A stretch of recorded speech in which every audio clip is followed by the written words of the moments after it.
I'm in the mood to spy. Spy. Spy. Spy. Thank you. Spy. And scene. That's the end of the episode. Yeah, there we go. We did it, folks. That pretty much covers it. All right. Oh, it's so good to see you all again, and welcome to a one-off of. Is it how would you describe this? One-off. It's the one-off / bonus episode for StarKid Spotlight. Yes. We just finished that series. We've watched all 12 of the StarKid musicals as of this recording. Yes. And with I'm guessing it was Random's idea. It was to do this. Yes, Okay, it was. so- It was my idea to do this because I kept, while I was looking up StarKid info, a little musical kept popping up in my head called Spies Are Forever. And that's what it's Right. called. Not Spies in the Skies. Spies Are Spies. Forever. I wasn't gonna mention it, but if you're gonna mention it, fine. Yeah, why not? For some reason, weird running joke. Anyway, I'm Random Bystander here. I'm the spy. Spy. Hi, And I'm also a spy. Yes. we have a special guest. The artist formerly known as Anna Yume. I was going to say that. But yes, we have the artist formerly known as Ana Yume. She's now known as Gianna Luna. She is, Yes. as of yesterday, the day before we Yeah. recorded, she has rebranded. And it's wonderful. Spy. Spy. Spy. Spy. Spy.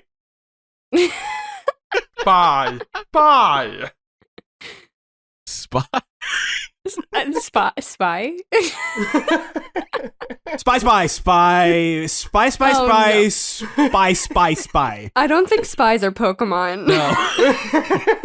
But they are. Spy.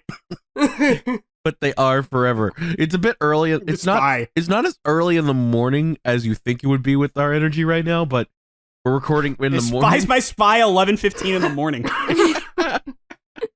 I Oh, spy man. 5 hours of sleep. Yes. Yes, that sums it about right. Which is another series in our podcast, but that's besides the point. What, 5 hours of sleep? No, I said that's about right. Oh. Anyway, the history with Spies Are Forever, again, it just kept popping up with everyone comparing it with like StarKid, because even though it's not made by them and not affiliated with StarKid itself, it has a lot of the actors from StarKid in it. It just was like, it just kept popping up on me. And as far as I know, none of you have seen this beforehand, right? No. Not only Nope. have I not seen this, I never even heard of Tin Can Brothers until like halfway into recording StarKid. It felt really weird. I finished it before anybody else. It was like guy who didn't like musicals again. I was the Yeah. first one who fully watched it, and it felt wrong. I finished watching it like half an hour ago. Yeah, you were the latest out of all of us. You're cutting it close. Yeah. I like a spy. completely forgot. Jeez, you're not giving Tin Can Bros the respect they deserve. I have a bit of a history with this, barely though. Again, I was just looking up Tin Can Bros, which, fun fact, Tin Can Bros is actually made of Joey Richter. Brian Rosenthal and Joe Walker, right? Or is it the other guy? No, it's Joey Richter, Brian Rosenthal, and someone else. Yeah, the president and guy who didn't like musicals and the star of the show, right? Kurt. No. It was Isn't it? No, Yeah, I believe it was the director, Corey. yeah, it was Oh, Corey okay. who was the. Okay. So they were the three people in charge. Okay. The president and Kurt Mega, they're just an actor. Okay. That's fair. So those are the three. They would make their own YouTube sketch comedies videos, which I've actually watched. And they're actually pretty good, pretty interesting. They made me laugh. And then I just wound up looking up Spies Are Forever. And before I agreed to watch this, I watched like the first two parts. And because I wanted to at least know what I was slightly getting into before even suggesting it with you guys. And I was like, I think it was like after Kurt Mega's song where I was like, Spy again, and I was just like, yeah, this will make a good one-off. And I'm like, hey guys, we're doing this. Just so you Okay. know, this is added to our long list of one-offs. Oh, okay. We wanted Anu, and we wanted Gianna. I told It's you. all I good. told It's you. really fine. We wanted Gianna Luna back because she's such a treat, and Oh, I thank wanted you. to get her. We wanted to get her in a one-off again, and we thought this would be a great opportunity to do so. So And yeah, unlike the Black Friday situation, Count Rancid did also have his own one-off, and it was one of the most fun episodes that we've had with him. Definitely recommend yes, checking that out. Yeah, yes, which check out should- all our one-offs and other podcasts, but we'll talk about that at the end. yes. So let's talk about. My personal history with this. Oh, you do? Yes. So Random, as he just said, had decided after watching those parts that yes, this is something that I want to do as a one-off. So he brought it up to us, and he told us that the name was Spies in Disguise. No, the name was Spies Are Forever. Hmm? That was You a can- joke, right? No, it wasn't. I'm so mad. But the joke was going to be that I started calling it Spies in Disguise, but I messed up the joke. But yeah, I started calling it Spies in Disguise for like 4 months or something. I don't remember how long. Oh But yeah, that's right. Yes, and apparently you didn't stop. no, I did. I did stop for like 2 weeks, and then this morning I started calling it Spies in Disguise again. I'm so mad. This movie does not have Kurt Mega turn into a pigeon. It does not have Will Smith turn into a pigeon. Wash, do you have any unexpected history, or are we good? Well, I'm a huge fan of Will Smith. I love Okay, all of his all right, movies. all right, okay. Anyways, we're gonna talk about Spies Are Forever. And anyone want to do a plot synopsis? Is it fair enough to just say spies? Spies. It's so funny. I was going to say the same thing. Listen, if you weren't already annoyed by how much I was saying spy at the start of the podcast, you might want to back out now. We're gonna be saying spy a lot. The show does I for mean, us. It is quite a plot to try and condense, though, as well. That's true. Yeah. There's a lot going on. I guess this. At the end, especially, I was kind of lost. But I know, like, the basics of it is that, like, Code Omega is the hotshot, obvious homage to James Bond, and in one special mission, his partner Owen, thank you. His partner Owen has He gets Okay. killed. He gets He shot gets and killed. he He falls slips on a banana peel and falls. Yeah. he slipped Yes. on a that's right. He slipped on a rollerblade and falls into some pie. That's right. That's how it is. What? After that mission, he's feeling ashamed of himself. He's feeling ashamed of himself. He's he's grown a beard that everybody hates. But he's doing one more mission to save the world, and it involves a lot of backstabbing, a lot of bad kisses, and a very, very friendly Nazi. You know, Yes. that plot synopsis was not so bad. Yeah. Thank you. Oh. Even though I brain farted. It's okay. I thank you, Kirby, for that reference. I appreciate it. Yeah. But God. yeah. Also, fun fact. This is another. I don't want to say StarKid production because it's not a StarKid production, but I guess there's this running joke of naming characters after the actors for certain Yes, I roles. love that they brought that back. Okay, They did that. When I went on the Wikipedia page for Spies Are Forever, and I was scrolling down to the cast list, and I thought, they fucked it up. They said that Kurt Mega is played by Kurt Mega. What a fuck! And I, oh, No, that was intentional. Kurt Mega I is thought that actually was a like spy. the worst Sorry. spy name I've You ever didn't like heard. That's his actual name. God. Oh, that was just. But either way, speaking of Kurt Mega, I actually really liked his performance in this a lot. No, the performance was good. Yeah. Yeah. The only time, I mean, obviously our only contest with the production, the StarKid production he did well after this in Black Friday. Yeah. And it's definitely clear that he didn't have as much to work with in that one. He had some parts, but it's clear this is something that he's a lot more comfortable with. And Yeah. I thought in terms of performance, I think he did a great job. Yes. He plays the cocky but insecure spy very well. I agree. Do And I his like vocal the performance was wonderful. Oh, everybody was singing wonderfully. Yes, absolutely. Yeah. Oh my God. Yes. Everyone sings beautifully. Wash, were you going to say something? I mean, the thing is that the film is still really fresh in my mind, but did I enjoy Kurt Mega the character? I'm not sure. I can tell you my answer because it was not really. It depended on things. There were some points where I was like, wow, he's really singing his heart out and talking about how he misses his friend. And it's really emotional. And there are some times where he's like a cocky son of a bitch, especially when he's like with Barb. And I'm like, but it kind of makes sense because at first, like, wow, it's obvious Barb likes you. Why do you not notice? And I'm like, oh, wait, he's gay. That makes sense. Yeah. Oh, okay, so that is confirmed. All right. Oh, yeah. Yeah, without a doubt. Yeah. They call Owen his lover at one point. Yeah, his As he ex-lover. is. Oh, right. I was so excited. Yeah. Yeah. I was like, gay? Yes, gay spies? I'm here for it. Gay spies? Oh. Great. Gay spy. And after listening to I rewatched the opening after and listened to it and it was like, they call each other love. They're very like witty and flirty towards each other. I'm like, how is this not obvious in the beginning? And because you see that happen in spy movies all the time, where just two men just like joking with each other. Like, oh, they're just friends. History said they're just friends.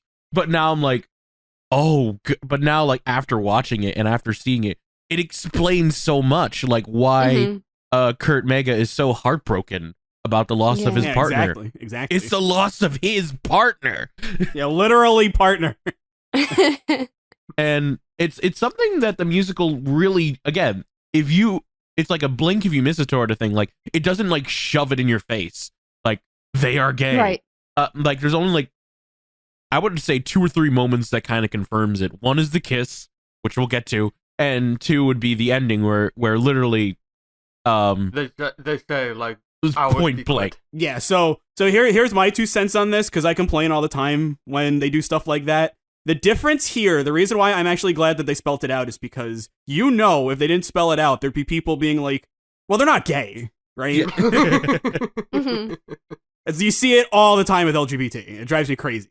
Spelling it out, it's like and it's not even like somebody else was like, you're gay, aren't you? It's literally him like saying I forget actually. No, it's he confirms it. He confirms it. Yeah. That's the thing.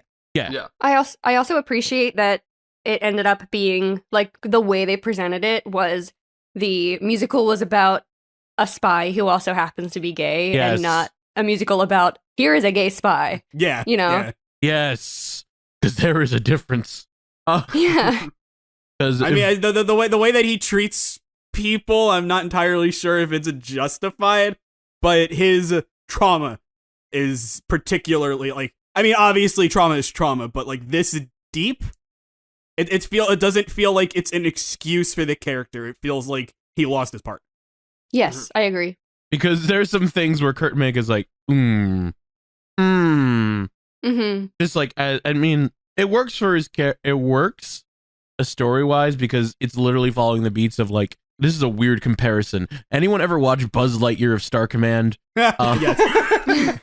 Pixar's perspective never dies. Like the animated one, like 2D animated, where like Buzz loses his partner, and throughout the whole thing, he's like, I work alone. And I'm like, that's right. Throughout all Kurt Mega, that's all I could think of. I mean, he even says that at one point. Yeah. Or 2 points. I don't know. He says it a couple times. Times. It could be a reference. I would be very surprised, but also not. When worlds collide. They seep in references from everywhere, so it could be. It's true. Joey Richter, Brian Rosenthal, and Corey Lubowicz. I'm sorry if I butchered your name. If it was a reference if it was a reference to Buzz Lightyear Star Command, leave it in the comments, please. One person caught that reference. They'll be like, I knew it. Someone would. Anyway, I understand where he was like, he wasn't the most likable character at points. There was times where I was like, okay, come on. But there are other times where I actually thought he was cool, and like and it's kind of like humanizing to be like to see a spy that's not like, oh, he has everything all planned out to a T, and it actually goes wrong for once, because that's life. Things don't go always according to plan. And sometimes you're able to get out of it just fine with the help of your friends.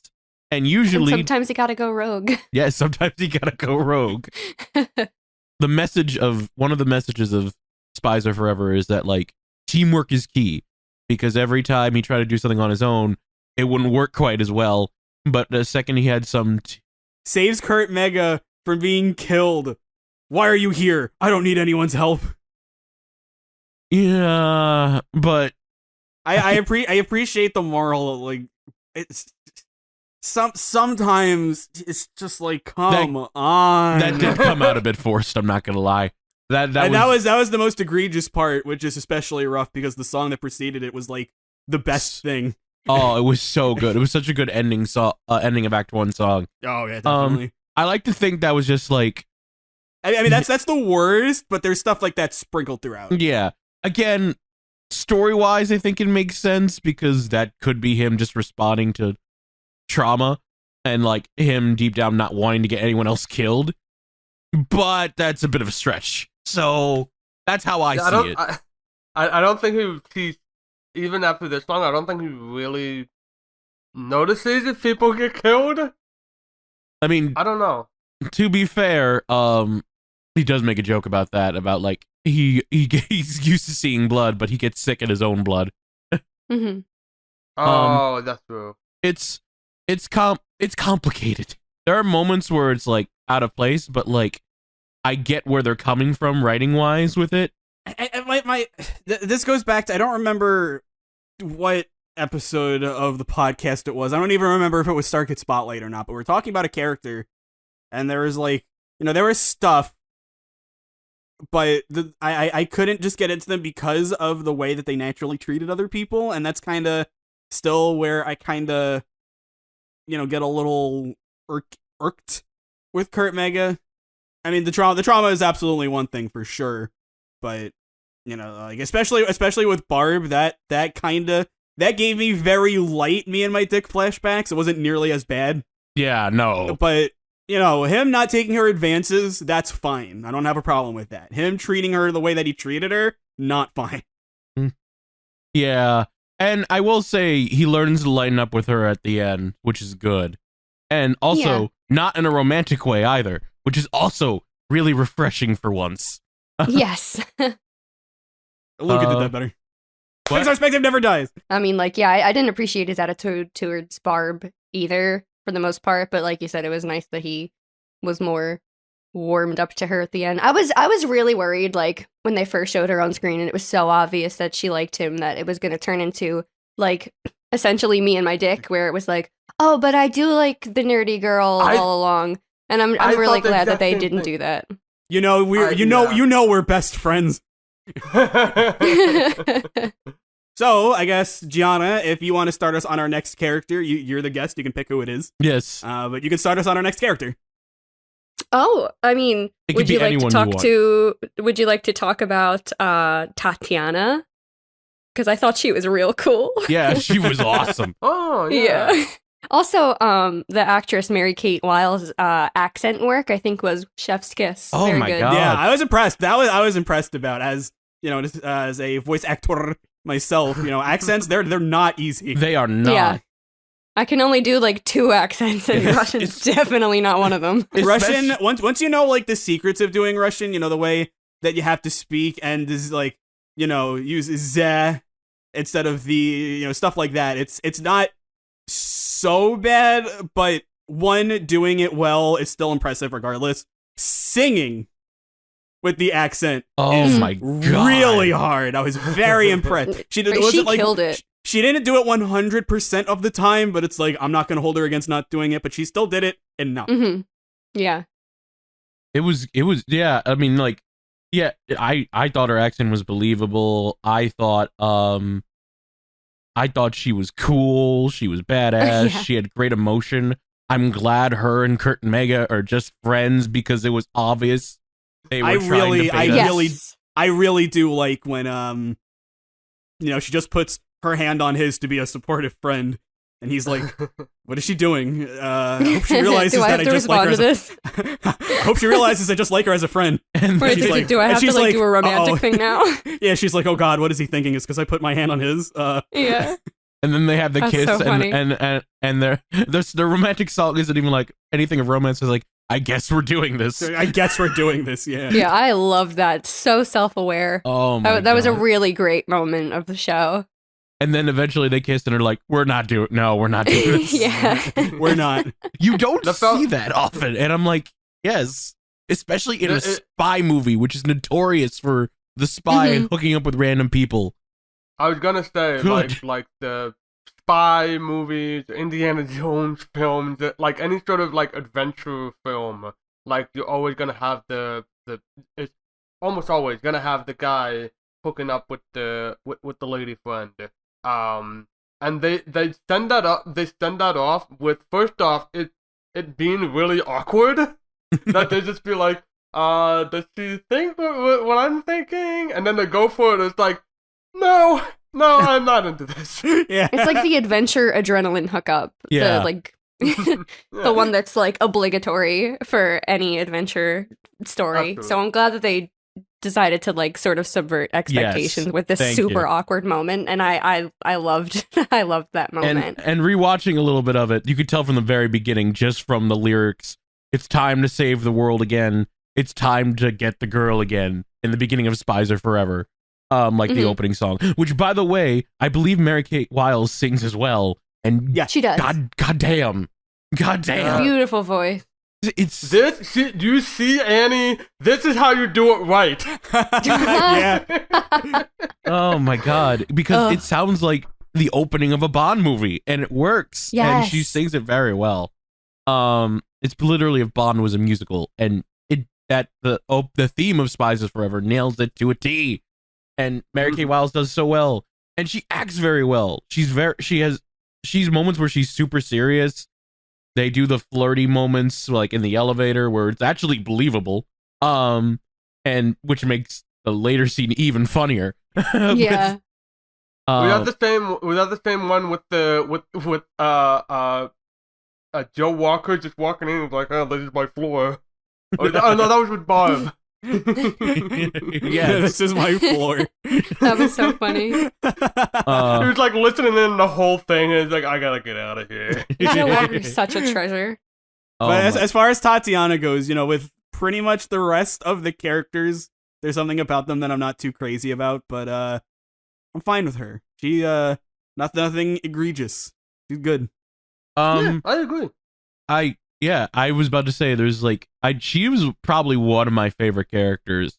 Now I'm not sure about Same. my favorite performances, but definitely one of my favorite characters.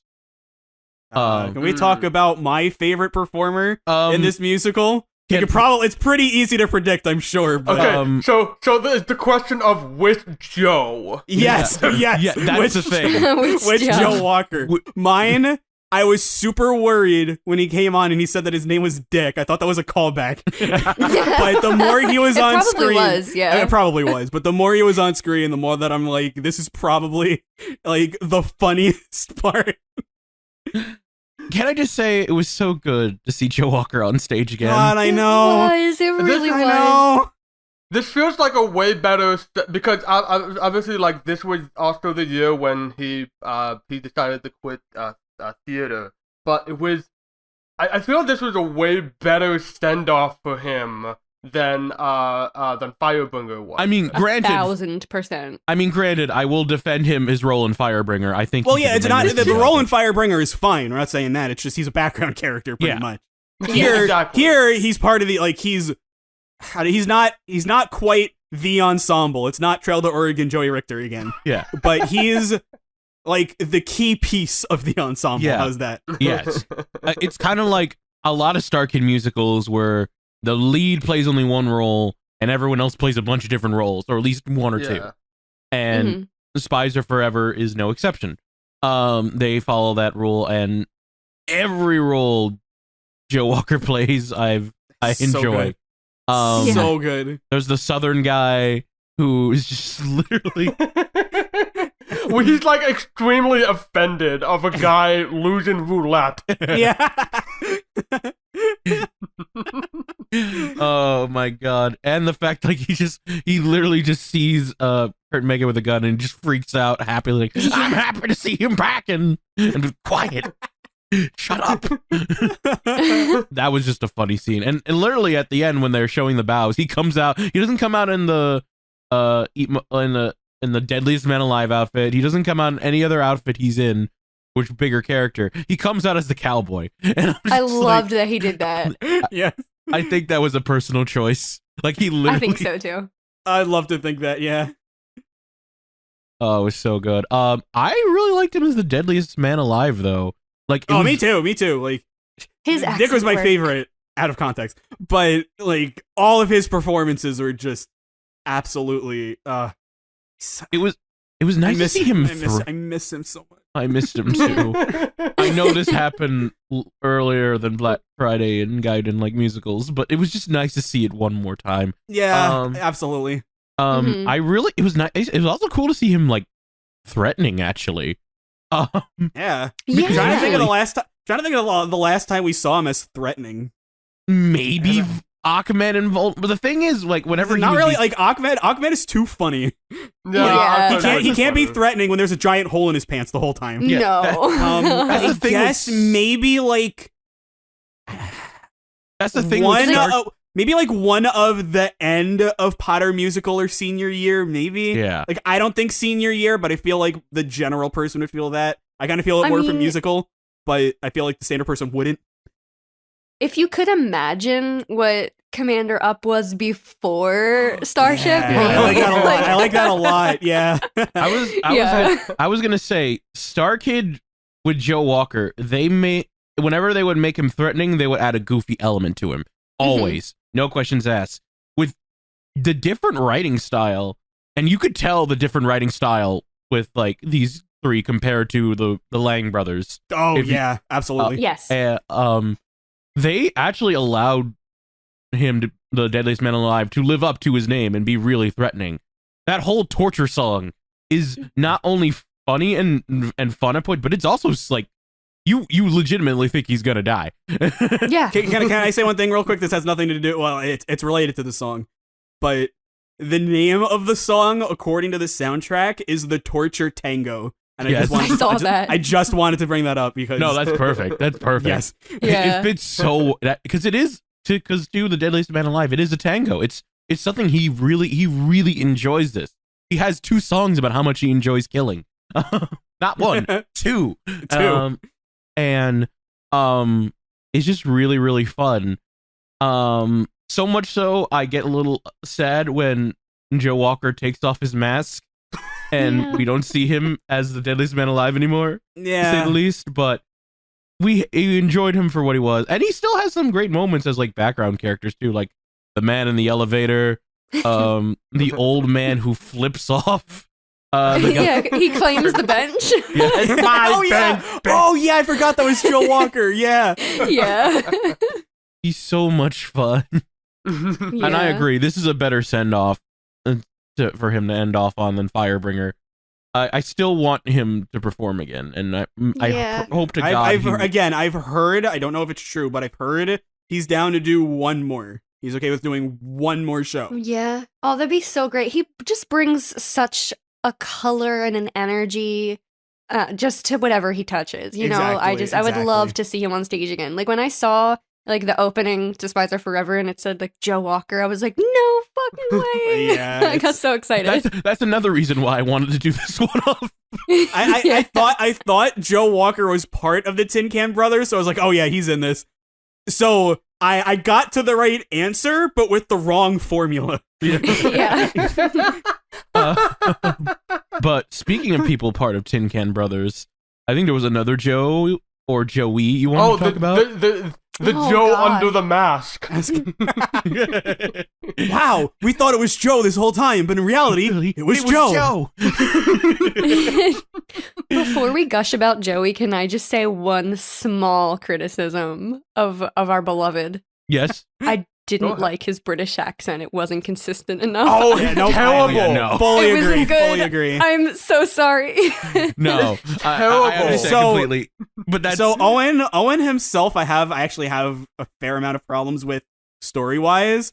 But before we talk about him, I want to talk about Joey Richter as that guy who bought the bomb and he had to stop at like the bakery or something to get I the love family that. Oh my tree. God. Yeah, for the family wedding. That's who I want to talk about. That was the best Joey Richter performance of the show. I think that's my favorite character. And, like when he like stepped in, it's like it's just a traffic, and then he's like, Somebody's he's just gotta do awkward. it. Yeah, that's right. He's just like awkward, and then he starts singing and dancing. And it was the most upbeat song. That's also when we're introduced to the deadliest man alive and we get to see him. And it's just like, oh god.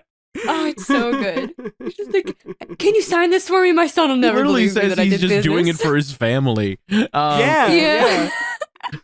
And then the deadliest man alive is just, I'm doing this because I like it. My favorite thing is like, look, my son won't believe, or my son or cousin won't believe that I do a job that's dangerous. So can I get your autograph of the Yes. deadliest man alive? And I'm like, and he looks threatening at him because he wants to get down to business. He's like, it'll be my honor. That expect is that a at all. textbook Joe Walker joke too. Yeah, it is. And my favorite part about that character with Joey Richter, hands down, was when Kurt Mega runs out of bullets, and is like, and shoots and threatens to shoot the baked goods. Yeah. Like, I don't want to go back to the bakery. I don't want to go back Oh to my the God. bakery. It was so funny. Oh god, he had me dying. That character should have been in there more. I don't know how. Yeah, I wish they brought him back somehow. Sergio Santos. I'm tempted to agree, but I'm also reminded of like the Jen in Twisted, where the reason Yeah. why he was so good is because he was a one-scene wonder. But yeah. I'm imagining Yeah. them bringing this character back, and it's like I don't know if it would have hit the same way. That's I true. agree. Yeah, it's perfect that he's just a random henchman with this big life story that Yeah. he's telling. I'll be honest. I thought it was gonna be like a duo between him and the deadliest man alive. When I first had it, but like, no, he doesn't show up again. And I'm like, No. that's okay. I know he went with his family. Yeah, he had a happy ending. Yes. Yeah, he had a great anniversary dinner. Yes. Oh my god. And he does play other characters, Joey Richter. He plays the other notable one I could think of other than Owen is Vanguard Bullshit. yeah, the like cheesy news reporter. Yeah. Yeah. Oh yeah, I say like news reporter or maybe like ringmaster. I feel like he was like a MC, like Yeah. and just like putting on this like facade of a celebration. And he was also the thing is, like, I'm comparing it to Sergio, and it's just not as good. But Wait. he's fine. He's fine. He gets some good laughs, and like hams up with the audience. Yeah. It's a good time. It's Yeah. fun. It's fun. He plays some little roles too, like a scientist, one of the the one ambassadors. politician. Yeah, one of the ambassadors. So yeah, Owen's the other one, and I'm conflict. I don't. Yeah. His motivation's weird. I completely lost track of what was happening. Like what? I think what happened was that basically he wanted revenge against Kurt Mega because in a way it was his carelessness that got him killed, the banana peel. He And said he left him for dead. yeah, and also because he thought Did it was any of us actually think he was dead? No, absolutely. No. As soon as, especially I like did. this. Oh, wait, you did? I did, but I was like, I wonder if that's just like they keep saying it, so he's not kind of thing. I did wonder. One thing that, the one thing that was really like, I was like, oh, okay, he's gonna come back, was that they kept saying in the song, "Spies never die." It was like, oh, spies are forever. Oh, so he's gonna come back, and he'll come back in. Not so subtle foreshadowing there. Yeah, I thought it was pretty like really obvious, and the whole like emotional core of the play is that he's dead, and it's really hard to get into that one. Maybe it's just genre savviness, I don't know, but it's like it was so obvious. I thought I didn't catch the banana peel. I just thought he got shot. So good on them for having the banana peel, I'll admit. But yeah. That also makes it seem even less likely that he died. So I mean, like I said, for Kurt's trauma, it's like, fine, you know, I can get into that. That's well done. But for the sake of the story, it's just so, like, I don't feel like contrived is the right word, but my heart is saying it is. It just feels so, like, forced and contrived for the sake. It's like, a lot of it falls apart just because, like, again, it's the core thing is that Owen is dead. But then he's not. Yeah, it's very obvious. At least to me, it was very obvious that he's not. The only thing that made me like he would still be alive in this case. I thought they were gonna pull Joey Richter is technically only playing one character, and when the bakery guy came, I thought that was maybe Owen in a disguise. and then he ran off, and I was like, well, that didn't really feel like a proper interaction. And then like 20 minutes later, he still wasn't back. I'm like, okay, that's not what they're doing. It's just he's gonna be alive. Yeah. And then as it turns out, he was alive. I'm conflicted because one, the plot is like he's basically just trying to upgrade spying with technology, which is I see what you're doing there because that's what it is now. But and it's like that's bad. I'm like, is it? Like, I mean, I know it's bad to like spy on each other and stuff, but. But yeah, that's the thing, is that you're replacing one form of surveillance with another form of surveillance. Yeah. It's weird, and I think it's just I think that's just excuse just to have the fact that Kurt is fighting his lover and being the ultimate conflict, because obviously that's what they were going for. It's just that they didn't know how to get there. Yeah, exactly. For the sake of, like I said, the character Kurt, you know, it's good. It's good enough. And I mean, you know, I always say that character is more important than story, and it is, but story should also be used to get the characters to where they are, and that's where it like super falls apart, right? Because they did a twist and they tried to make and it works. I mean, I know. I mean, it's fun. It produces a great climax where you see them chasing each other with cardboard boats and planes, and yeah. And that's really fun to watch. And I like what they do with that there. Plus with the cutting between Barb and Tatiana, which is cool. And Mama Mega. Mama Mega. She was great, gosh. Oh. I just find it difficult to believe that, like, because Owen slipped on a banana peel and couldn't escape at the same time as, you know, Mega, that all of his values would just deteriorate and he would become a villain, like, at the drop of a hat. Yeah, exactly. You know, I mean... So, and I wish it didn't have to be so tragic, too, but I am also the shoujo anime girl, and I just wanted the gay lovers to get back together, like... No. They can't have that, apparently. No.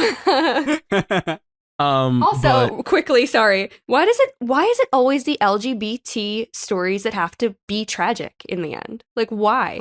Always, freaking always. It's like I was gonna say this is like a little little example of kill your gays. Like as soon as we found out that they're gay, bam, dead. Right. It's like, oh, so confirmed gay, one's dead.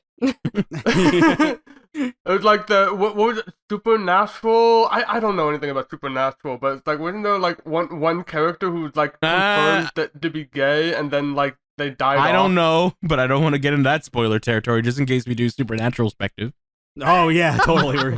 Oh, That's next on the block. Igarashi's canceled. Tumblr perspective, here we come. Oh, no. Well, we already. Never mind. I was about to say we already did StarKid. I was specifically going to say Professor Higgins because that is super Tumblr character. Yes.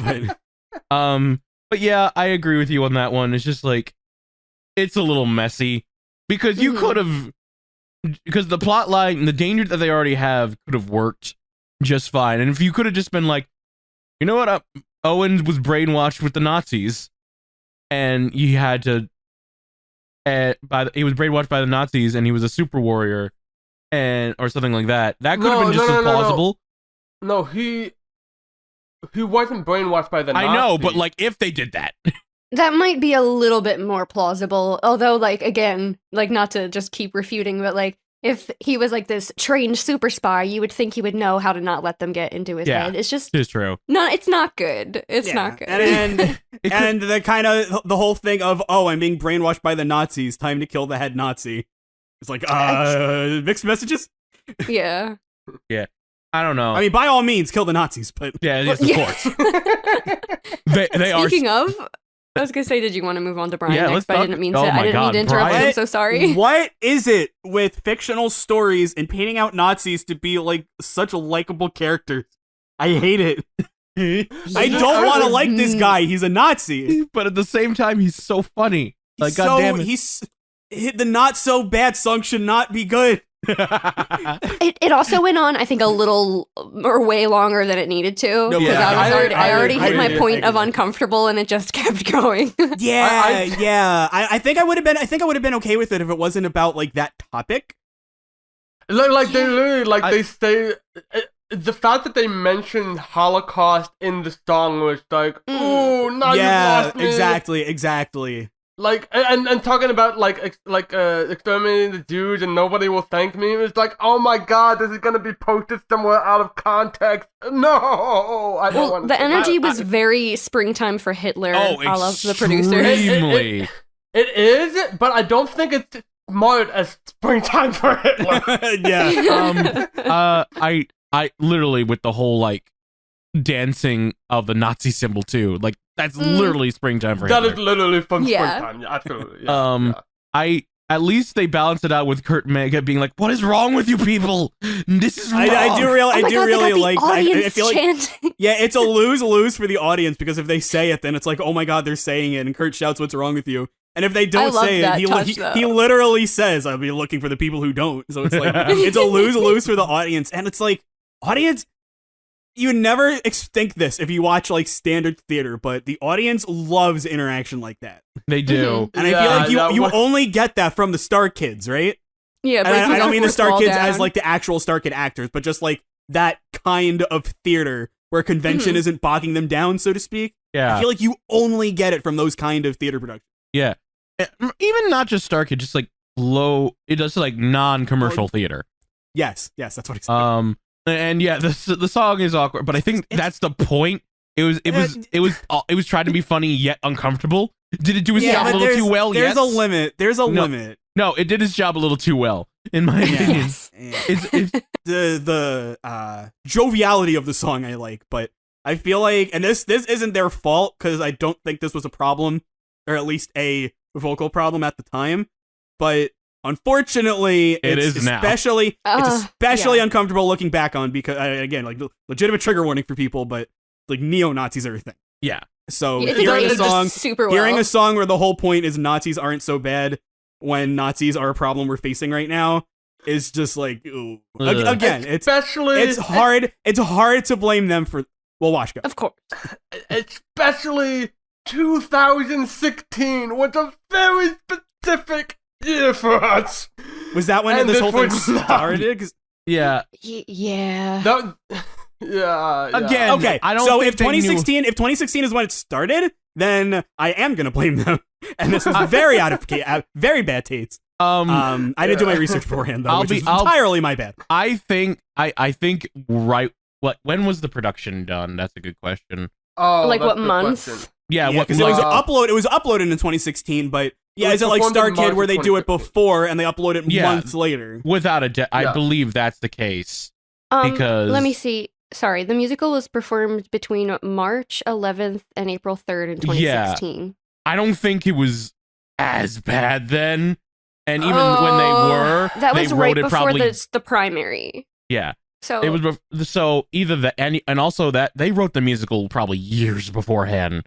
So like who does I don't know when it said it was in production for, but again, I think my guess is the writers were just trying to do their version of Springtime for Hitler.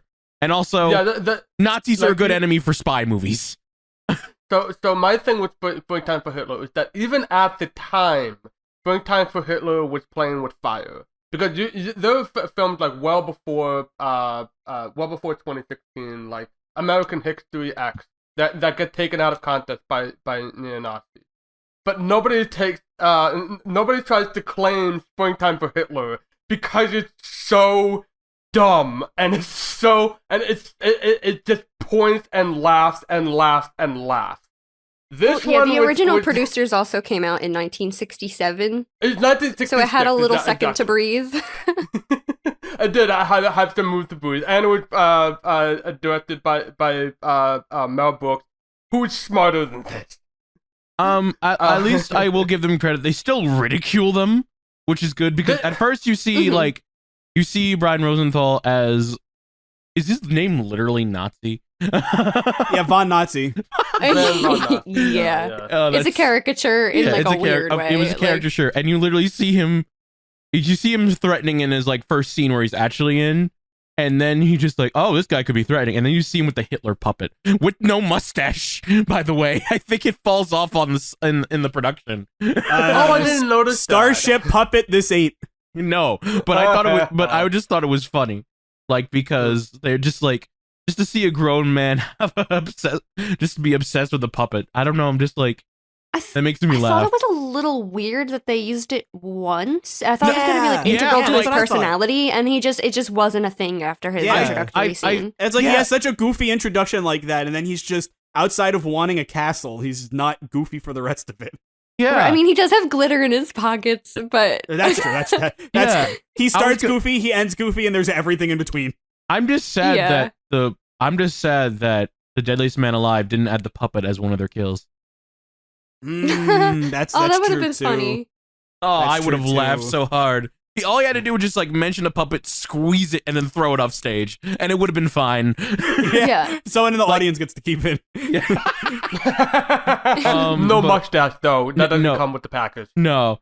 I could have sworn it had a mustache in the beginning, and then it did have I definitely remember a mustache. I definitely remember a mustache at the start. I never noticed that it came off. I never saw one, I don't think. It was definitely off. It was definitely on in the beginning, and then I guess it fell off, and Brian didn't pick it back up. Which honestly is funnier. I mean, we can rag on the lot of things, but I thought Brian Rosenthal did a great job. Oh, I did too. Oh, yes, he did. Without He's a doubt. such a bean. I love him. Trying to out remember of all the roles we've seen him in, other than Quirrell, I'm not crazy about I mean, obviously, I love Voldemort and I love Quirrell, but I'm not super thrilled with Quirrell, if I'm being honest. It's the conflict because the performance here, I'm yes, I'm really into it, but I can't say that I like it more than Quirrell because he's a Nazi. I know they're trying to poke fun. It's just unfortunate timing. It's unfortunate timing. And like you said, they do the job too well, and they needed to tone it down. Yeah, and granted, I don't think they were predicting what was going to happen in history to happen. Yeah, no, I don't think this is, I'm not going to get mad at anybody. This wasn't intentional. This was it isn't even a Case of Potter sequel where it's incompetent writing. It's literally just unfortunate. Yeah. So I'm not going to blame the writers. I'm not going to say this is a terrible production, but the fact of the matter stands. Yeah, I will say this was handled clumsily. Yeah. I'm not going to say it's not malicious, clumsy. Yeah. But even then, Brian still did a great job. And I will say, this is probably the most energetic role I've seen him in. Yeah, that was fun to see too. Yeah. Yeah. If we were on stuff that made us uncomfortable, you can cut this out if you don't really want to dive into this, but there was just one moment, I should say, or a scene, maybe even a song number we could call it, that made me just I know what you're talking so deeply bothered, and I can't believe that they thought this was okay either Yeah. at all, and especially in 2016, just the way they insulted the Prince character and wrote the Prince character. I was actually very upset. Yeah, I was too. You were talking, and I'm like, did I just like choose to put this out of my head? Like, what are you talking about? I knew the moment you said uncomfortable song, and I was like, no. Everything started flooding back. Yeah, Oh. I will defend I will defend Teen Can Bros saying because with the whole Nazi jokes because they were trying to do Springtime for Hitler and the time was unfortunate. This was a conscious choice, and I'm like, this is tone deaf in every way. Every way, yeah. Yeah, granted, this you could make the argument. You could. That this took place in the 50s, and where this shit was known and not hidden, even though it was hidden in the song, but like that was uncomfortable. Yeah. And at first you're like, oh, maybe he's just an asshole, and they're just saying bad stuff about him, but which was like would have been fine, like because if you just made the Prince just a prick, like a dick, yeah. That's literally my thought process. I really like the idea of the song where it's like, oh, we gotta talk about how much we like him, even though none of us like him. Like that's a cool idea. And then they take it wrong turn. Yeah. Like there was literally anything else they could have done for that would have been a million times better and not super uncomfortable and awful. Yeah. Again, just like Random said, just make him a jerk. That's all you have to do. That's it's so easy. And they probably would still have to like change some things, but considering it's the Prince, just make it a kid, since that's clearly what they wanted for the comedy. Right. They just wanted like a child brain, and instead they just went into bad territories. Yeah. Mm-hmm. Mm-hmm. I mean, at least what was it gonna? You're trying. I hear you trying. Yeah. It's just that just rubbed me the wrong way, but for sure. No, same here. Because we love the writers and like the show overall was pretty good, but like, you know, you have to be able to criticize stuff that you like. Yeah. Oh yeah, like this was definitely a no-go. No, this out of all the things, I was like, this is the kind of thing where if Me and My Dicker's sequel did it, I wouldn't be surprised. Like, and again, it would have been fixed so easily if they just made the problem that he was just a jerk, and and not that. I will say Corey Lubowicz, they barely did anything on screen, which I think they were just trying to do the least amount of damage as possible. Yeah.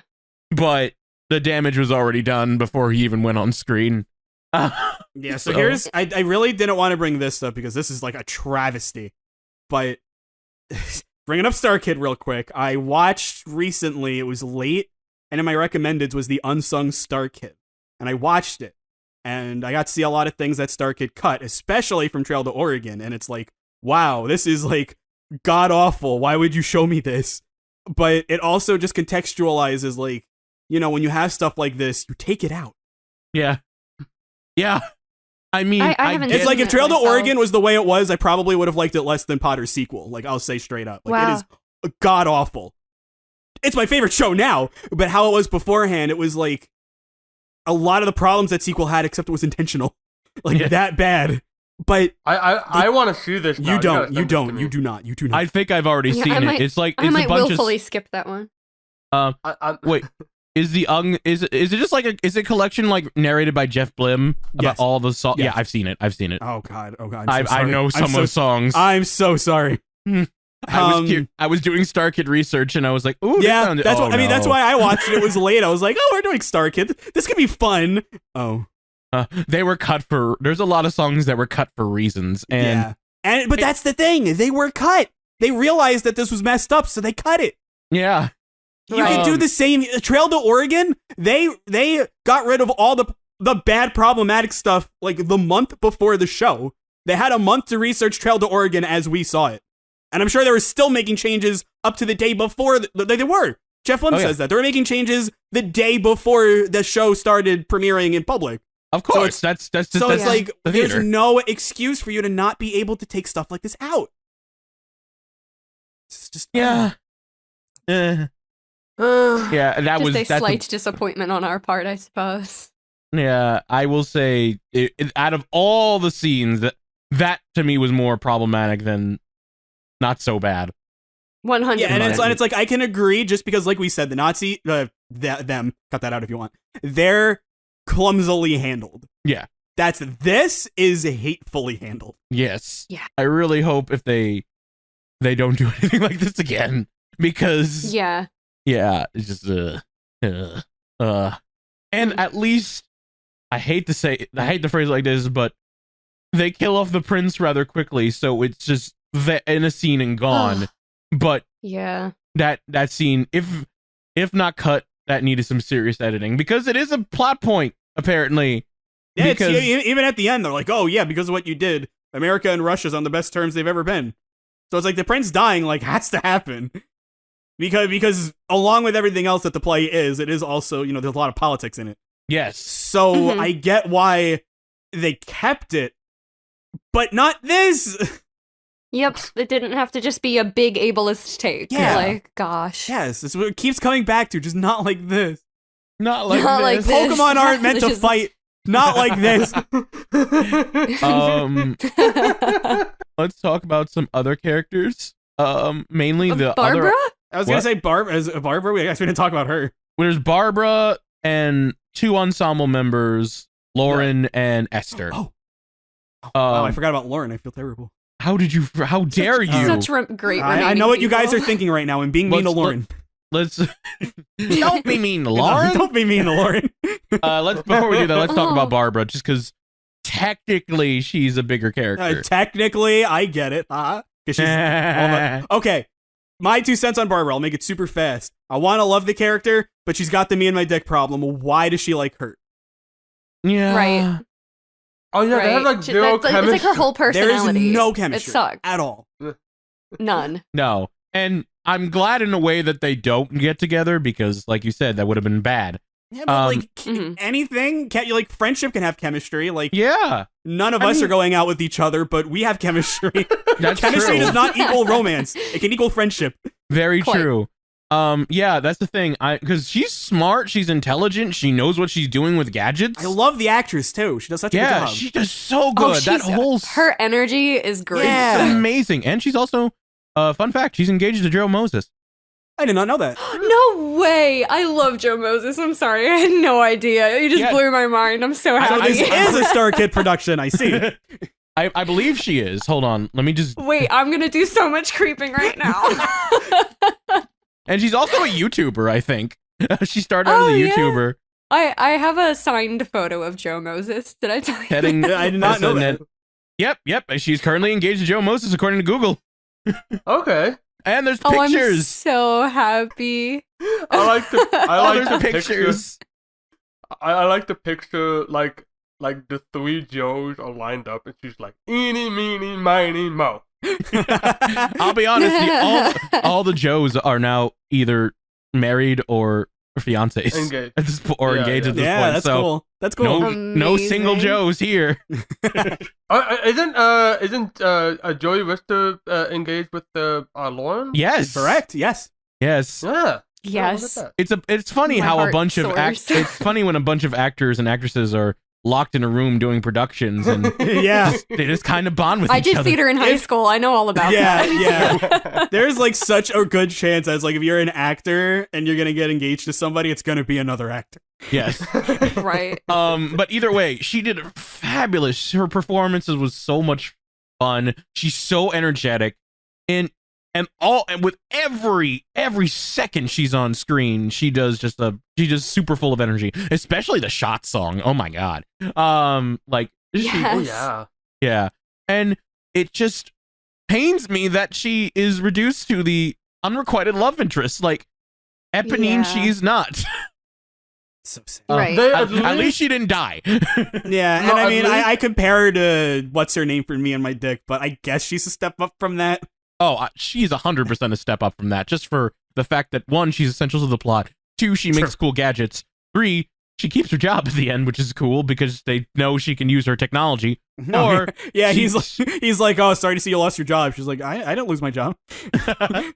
Right. I was gonna say I was kind of hoping to see more of her because she was like, I'm gonna be on a boat like a mile away from the hotel if you need anything, and I thought that like she was gonna end up getting like more wrapped up in the adventure, but it didn't happen. Yeah.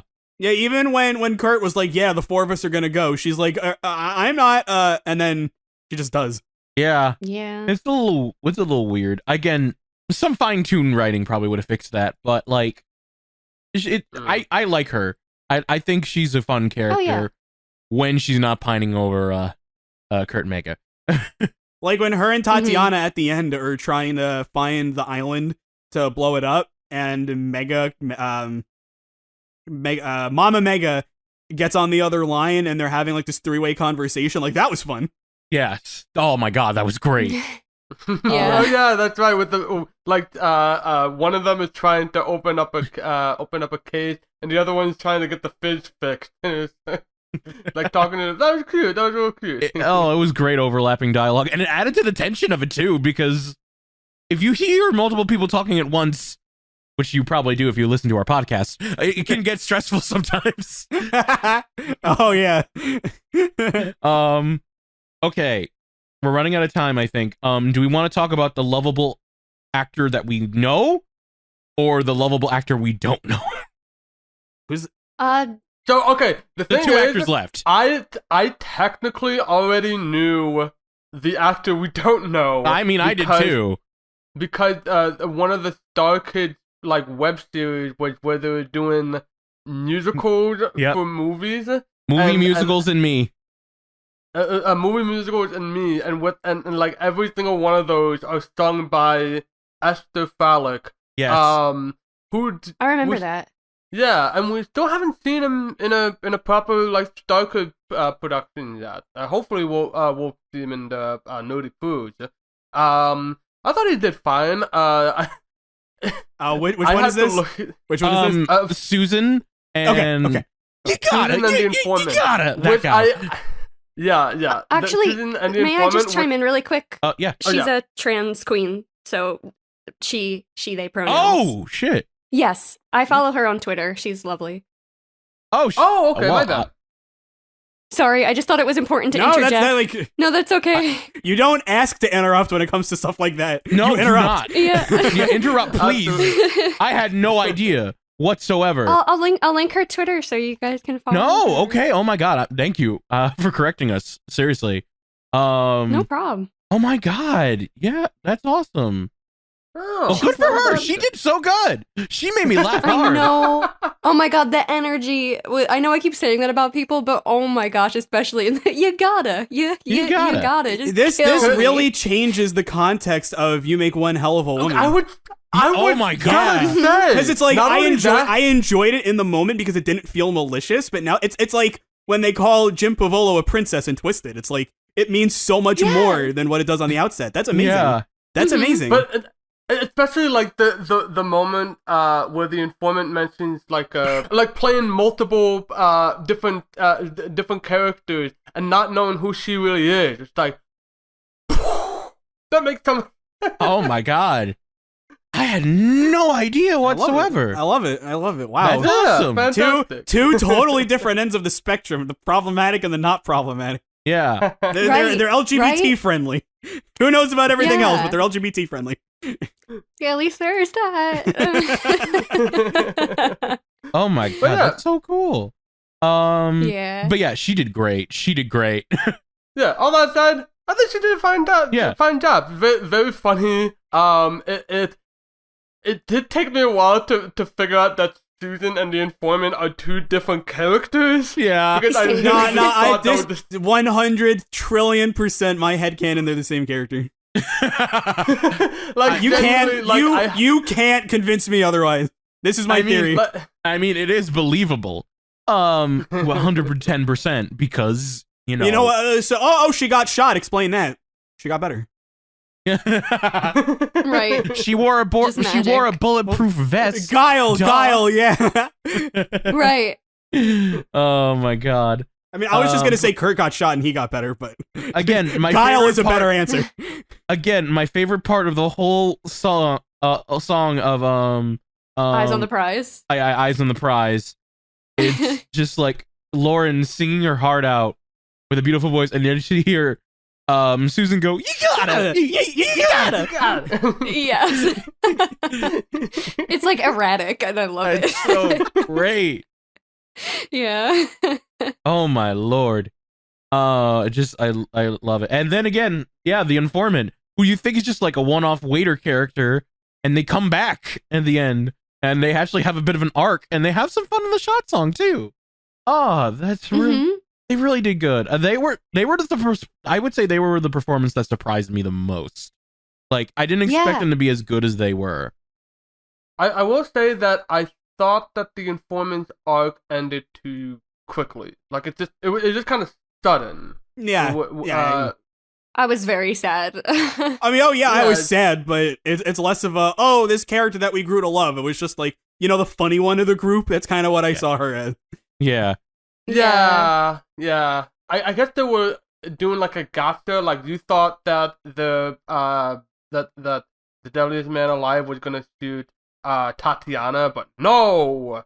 But it also, it's just kind of weird that like the informant is like bleeding, and Tatiana just kind of like standing there looking serious. Like, it's just like she knew the informant that well. I mean, to be fair, she was trained to kill, so she's kind of desensitized by it. I suppose so. I mean, I don't know if that's what they were going for, or if it was just weird direction, but either way, but yeah, I'm trying to figure out what else, because we're pretty low, so let's talk about Lauren. Yeah, all right, let's talk about Lauren. You did a great job, though, Esther. Though, fantastic job. Sorry for misgendering you in the beginning. We apologize. Anyway, I apologize as well. Yes. Lauren Lopez. Lauren Lopez is just great. She mostly played the two roles. I just love her. Being Cynthia and Mama Mega, and both she shines in well. It felt like exactly what the Karen from Black Friday. I got that vibe too. Yeah. Yeah, but like as a full arc, and especially the line that made me laugh. And I have to mention this. Wait, talking on the phone, Kurt Mega walks in, and she's like, "Shut down, fuck you, you're fucking dead." While she's on the phone. Oh, Mr. President, I'll call you back. Oh my god, she could be so vicious, but also like, she's like the tough mom, if that makes any sense, of the agency. Yeah. And the tough mom in both of the characters. Yeah. I would say she's sweeter as Mama Mega a bit, but also Mama Mega's a bit of Mama Mega was like almost her Baguette voice. It was like right there. So close. I was like, oh my god. And at one point she went into Taz for like one line for something. She like put on an accent for, I think it was supposed to be a Russian accent, but she went into Taz. I'm like, oh man, I just got a blast from the past like 10 years ago. Oh my god. Wow, yeah, the double starship, the double whammy. The point where like they're having like Kurt and Tatiana are having a moment together, and then Lauren just comes like, "I have your underwear, Mom." That's one thing I also enjoyed about Kurt and Meg. I love how all the suaveness and the confidence went straight out the window every time his mom said something. It just turns into a whiny baby. It's just the case for like so many people, is that they just kind of break. And like, you ever like visit a friend and they just break down as soon as their mom says something? It's like, "Mom, I'm with a friend." Watch, Kirby, you visited me.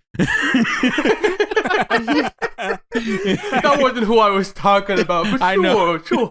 Oh my gosh. I loved in particular at the gala when she just like, like, "Kurt, the fuck are you doing here?" And she, does this beautiful like spin with her partner and just beautifully flips him off and walks away. Like, that's one of my favorite little Cynthia moments. Oh my god.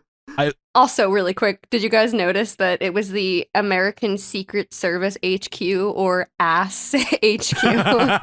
I saw that in like the titles, but I didn't notice it. Yeah, I didn't notice it either. I was like, wait a minute, that makes sense. Of course they did that. It's so subtle. Of course. Not as subtle as GLEE, but still pretty good. Right. Damn GLEE. Which Kurt Mega is a part of. I just found out.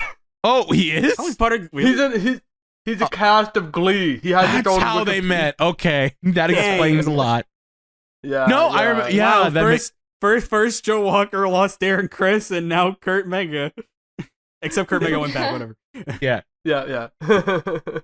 No, Darren Criss went to Glee, so Kurt Mega can come back as Glee. It was like an evolution of Pokemon. Sure. It was a Pokemon trade. But random Pokemon aren't meant to fight. Not like this. Not like this. But also spies. It comes full circle. No. You know who else is a spy? Does. The timer? The timer. Just real quickly, I just want to say, I would say the songs are hit and miss. I did not like the songs. I agree. I did not. I love the Tango one, but the rest. I will say I really like the Spies Are Forever theme, like the opening theme and the Tango are my two favorites. But somebody's gotta do it is my favorite song. But the vast majority of these are so like bland. Yeah, well, I'll get into my problems when we get to the final thoughts because I've got words to say. But speaking of final thoughts, the timer. Who wants to go first? Yes. Do we want a special guest to start off? Sure. I liked Spies Are Forever, but I will be honest, it's probably not going to stick with me the way. I know the Tin Can Bros is a separate entity from Team StarKid, but I don't think it's going to stick with me the way the other ones had, or leave like that lasting impression that's going to make me want to go back and rewatch it. It obviously had some really funny moments, like with Sergio and, you know, the deadliest man alive and Dick and gambling and stuff. It's me and my Dick. Yes. But of course there were like the problematic elements, which I really actually took me by surprise. I know you guys have gone and revisited some of the older StarKid stuff that may have hinted at more that they'll go there sort of thing. But overall I liked it. But it's definitely my least favorite thus far that I have watched with you guys. I think that's it. Yeah. All right. Is this a thing where you're going last random, like StarKid? Yes. Okay. Oh fine. boy. I'll go next then. All this time I thought that Juliana was our good luck charm. Alas, this one was just okay. I wasn't into the characters so much. There was like a lot of funny exchanges, and I suppose maybe like if I ever watch this a second time, like I suppose I can get into the curse trauma. But I just said already knowing that the trauma was for naught, just kind of tainted that initial impression. If I were to put this in the ranking, I probably would put it like somewhere between like I probably watched it a second time, which is more than I could say for senior year. But also I felt like senior year had something had a grander message in it than Spies Are Forever. So that's probably as far as I can say. But you know, it was nice to see. It was nice to see some of the cast members. Especially nice to see Joe Walker doing his Joe Walker-ness. Terrible accents for the vast majority of these we mentioned before, but just most of these are not. Especially the Britishness is like, oh my god, you're being like British or Australian or Scottish. What are you doing? That's one reason we love Joe Walker, though. The only other thing I was also we didn't mention it. I mentioned rushed endings at one point for one character. I thought the ending in itself was rushed. Like when Kurt Mega shot Owen, then that was the end of that part in YouTube. I went to the next part, and all of a sudden it was like the mission had wrapped up. I was like, did I skip a video? Did I make a mistake? No. It really just ends like that, and I'm not into that. To be honest, it felt like the tension that was building up, especially with the island and stuff, it just fell to the ground like a wet towel. So that not so happy with that. Also, not so happy with the Nazi song. Let's say straight up. Only other thing I'll say is there's a great line at the start where they're showing all the people that the deadliest man alive has killed, and it's very clearly part of like a Kickstarter stretch goal, and then make a line that's like, he has a pension for girls aged 14 to 22. Yeah, he's a sick fuck. I thought that was funny. Just like just a wink nod at the StarKid audience. That is now the Tin Can Bros audience. Oh yeah, it was funded through Kickstarter. I didn't know that. Yeah, there was all selfies. Wash is the Kickstarter expert. Kirby fan, you're next. Okay, I thought it was okay. I didn't wind up ranking it because I've only seen it once, and this was actually the first one-off that we did that I hadn't seen prior. So it's very, very unique. I'm not gonna bother ranking it. I'm not gonna give it a letter grade because that was fun during StarKid Spotlight, but it was also like stupid. I don't know why I kept that going. It was not anything except for like the A+ I gave TTO. Nothing else mattered. But I thought it was okay. We talked about a lot of things we really didn't like. And to clarify what I said when I was talking about not so bad. And I was like, why is the song good? I should clarify the song isn't good. Like, the lyrics aren't good, but, like, the instrumentation, the joviality, like, everything except for the lyrics, those are good. But that's why I said, it's like, why are they giving this to that kind of character? Because now it's not so good. Also, if I had to compare this to StarKid, the one thing that I would say was that Clark Backstresser was in this, and he did not show up once. Oh. For shame. For shame! How dare you? He did the music and lyrics. Clark Backstresser. He is like the unspoken legend of StarKid shows. You give him like 2 lines of dialogue, he will kill it. He will. They did need more Clark. You could have easily had Clark in. Like, well, no, he was busy with Firebringer. But he was there. He did the music. Anyway, there's a lot here that was very close to working, but it didn't. There's stuff that did work, and it was fun. Some things about it that I really like. Some things that I found out today that I didn't know that I liked, but I really like about it. But overall, it definitely just fits in the okay. Very clumsy, not malicious, not incompetent, but very clumsy. But before we go to random, I did want to take a minute to talk about how the songs in this feel like they belong in a much more standard musical than what the StarKid team winds up putting on, because what I loathe about musicals is when the characters are singing, but they shouldn't be singing because there's no rhythmic lyrical flow. And so many of the songs are boggled down, like when Kurt and Tatiana have the misunderstanding. Well, okay, it's, you know what I mean when I say the misunderstanding. Yeah. It's not bad. But like they go to have the kiss and they're like, "Oh, I'm sorry. I thought you were talking about." "No, I wasn't." "Okay." And it's like, just talk. Don't, like, the whole point of when you're just talking, it's annoying. I hate it.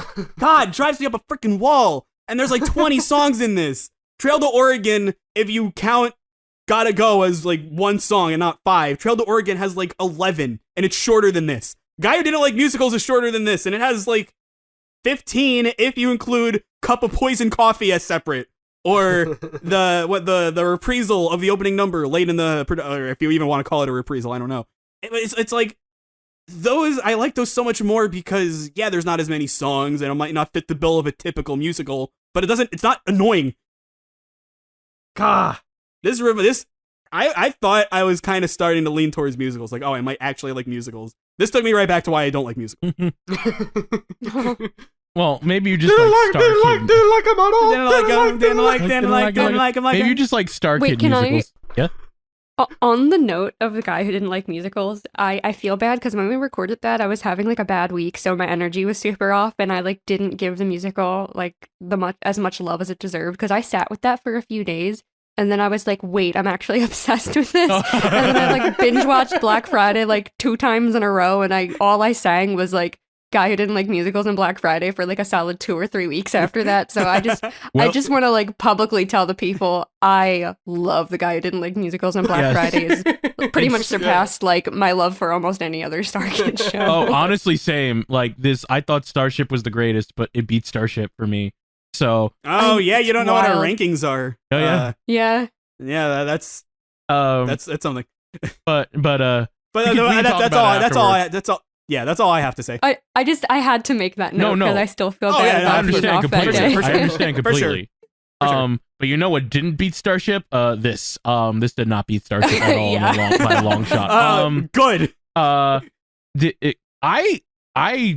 liked it at points, and there's some song. Again, I feel like the songs are hit and miss with this one. Like there's some song when they're bopped. Like again, opening theme, great. Torture Tango. Fantastic. Someone's got to do it. Someone's got to do it. Yes, the shot song, very very fun. But there's also ones that lull too, and are just like, eh. I like Kurt Mega, but also I understand why people don't, and he is a bit weird of a character at points, but I still enjoy him. I think a lot of the characters and actors do shine in this musical a lot, but there is a lot of problems. Mainly the Prince scene. That's the biggest one for me. Like, again, and how they end the Nazis' unfortunate timing. That's a bad one too. Or the unfortunate timing with the So Bad song. It's just unfortunate timing, but at least you can make that defense with that. The Prince song is just why? Like, you needed another editor to just be like, are you sure that's a good idea? But so I'm gonna go on ahead and say it again, agreeing with you guys, it was okay. It's not like Paul where I'm like, oh my god, why did I suggest doing this one off in the first place? I'm glad we did it. I'm glad I saw it just to see what it was like and talk about it. But it was okay. It was all right. It was where it did shine, it shined. But when it didn't, it didn't. And to conclude this, I'll just say Spies. Spies. Do we want to do? No. Do we want to do a tin can bro spotlight of our favorite actor from this favorite performer? I mean, I almost feel like inclined to just because of the StarKid. StarKid, yeah. Anayume, you're the guest. You go first. Who do you pick? For highlighted performance? Yeah. Gosh. I'm torn between a couple people here. I just think because it kind of, their performance just struck me in a way that I was like it was so unexpected, and it just radiated through the whole show. I'm going with Miss Esther because I just loved every second that they were on stage so very much. Good choice. Good choice. One that I was gonna pick if no one picked her. So good choice. Oh, yeah. You're still going last, random. Yeah, no, that's fine. That's fine. I understand. So who's going next? Me or Wash? Fight it to the death. All right. Well, you did your first impressions, final impressions first. Should I go first, Wash? Yeah, you go first. Okay, good. You can't take Joe Walker from me. Joe Walker. Oh wait, Joe Walker. I know it. It's got to be Joe Walker. Like, it's got to be Joe Walker. How could it not be Joe Walker? I mean, you're right. You're right. I can't. It's like I'm trying to think of what to say, but all that's coming to my mind is like, who else? Like, everybody did a great job, I can agree, but it's like, it's Joe Walker! Joe Walker. God, there's so much to say, but it's just like... Joe Walker. I feel so fortunate I got to see him one more time. Yeah. Oh, man. What a gift. What a talented man who, even though he's not doing theater anymore, he's still off doing great things. Kudos. I'm glad we got to praise Joe Walker one more time. Yeah. Although hopefully will happen again. Yeah. Maybe. If nothing else, this was the best send off. Yes. All right, Wash. on the topic of Joe Walker, I'm thinking back to the documentary that we watched when he was so excited. When he was so excited to do his "Me and My Dick" song that he came on and the mic flung on. Did you see that documentary, Anayume, of StarKid Homecoming? Did you see that StarKid documentary? Oh, I'm so used to answering to Anayume. It's totally fine. I didn't. No. It's worth seeing for Joe Walker. Yes. Well, I mean, it just sounds like worth watching no matter what, honestly. We'll send it to you after this. He acts so hard, he sprains his heel or something. Yeah, that's right. And the doctor's like, you can't walk on this thing. And he's like, sorry, I gotta act. No, he's like, I gotta act and dance on this. He's like, okay, then you better come back afterwards. Yeah. All right, Wash. Okay, Wash. Your Tin Can Bros Spotlight. So I am, of course, tempted to go for the other Joe. But I felt like that the Owen Carver... Maybe it's just more like the characters that more so than the performance. I mean, he also like was not very doing very good acting. But I think I'm gonna have to go with his fiancée Lauren Lopez, Cynthia Houston and Mama Mega, and the all the tertiary characters throughout. I thought she was fantastic. I had a ball. I was laughing so much watching her. Yeah, I think she did great. Okay. Well, who do I pick? I'll give honorable mentions to Kurt Mega. He did pretty good. He did a great performance. I liked him much better in this role than the president, just because he had more to do. I'll give another shout out to Tessa. She did really, really good. But it comes down between two. I think. Let me just see if there's any more people I want to give shout outs to. I mean, if you're giving shout outs, you could do Joe Walker again. Yeah, of course, Joe Walker and Lauren Lopez. Brian Rosenthal shout out as well. Did great. That leaves one. No, that leaves two people because I didn't talk about Joey Richter. Oh, okay, that's right. Yeah, so Joey Richter was good, but if I'm feeling my heart, I gotta give the shout out to Mary Kate Wiles. She did such a great job with her accent. Her voice is incredible, and is one of the main reasons I love the opening theme. And I just like her character, and I like how she performs her. So kudos to you, Mary Kate Wiles. You did great. I hope she does more work in the future. Absolutely. But yeah, because she did really good. All right, and it concludes our one-off of Spies Are Forever, until possibly Spies Are Forever 2, which they tease. Live and let spy. Live and let spy. I love it. If they make a third one called Spies in the Skies, I'll lose my shit. with Will Smith, wow. It all comes full circle. But thank you all for being here. I appreciate you all. And of course, Gianna Luna, it's great to have you back again. Thank you. It's so fun talking to you guys about this stuff. It's so great. We always love having you, but other people love seeing you as well. Where can people find you now, especially since your social media handles might have changed? Yes, so I am now across the webs at Gianna with one N, Giana, Gianna _Luna_ on. You can find me on Twitch. I stream mostly music. I'm going to be doing more games over there though. I have a Switch now. I'm so excited. And the Instagrams, the Twitters, the TikToks. I'm hopefully going to be more regular on that stuff, but most active on Twitter. I hope you enjoy the Switch. The Switch is a good console. I love it. So far, it's been wonderful. Pokemon Snap, mwah, chef's kiss. So Love good. it. Probably my favorite Pokemon game to come out this year, or in a long time. Now, Wash, your turn to plug. Tell us where the wonderful people can find us. If you like what you saw, you can follow us on our Twitter account, twitter.com/spy. You can subscribe to our YouTube channel, youtube.com/spy. You can follow us on our what's the other one, Wash? Simplecast. You can follow us on our Simplecast, simplecast.com/spy. You can follow us on our SoundCloud, soundcloud.com/pixarspective. And that'll be all from us. So I'm Random Bystander here. I'm what? I'm a spy.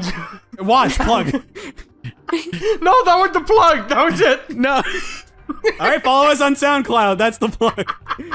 I'm Random Spy Stander here. I'm dying. I'm Spyana Luna. SoundCloud.com/pixarspective. Wait, Wash, you can't be dying. Spies never die. Spies are forever.